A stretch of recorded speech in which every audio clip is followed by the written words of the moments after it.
sviluppo atte a promuovere capacità competitiva attraverso interventi in campo infrastrutturale, produttivo, sociale e amministrativo. Sempre solo chiacchiere. Il nostro territorio presenta potenzialità di grande pregio dal punto di vista ambientale, architettonico, storico, archeologico e possiede una non sottovalutabile ricchezza di tradizioni gastronomiche, dovute soprattutto alla presenza di una interessante produzione locale che rappresentano al tempo stesso un forte legame con il passato e un trampolino di lancio verso il futuro. Con un'economia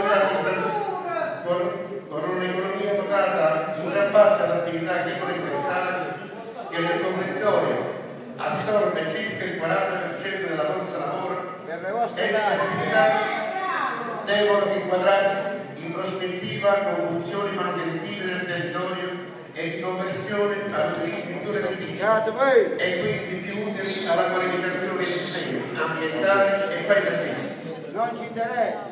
Abbiamo anche 4 insediamenti di aree industriali a seguito del sisma del 1980 che rappresentano potenzialmente ulteriori risorse della zona. L'assenza di questo territorio e la sua posizione nel sistema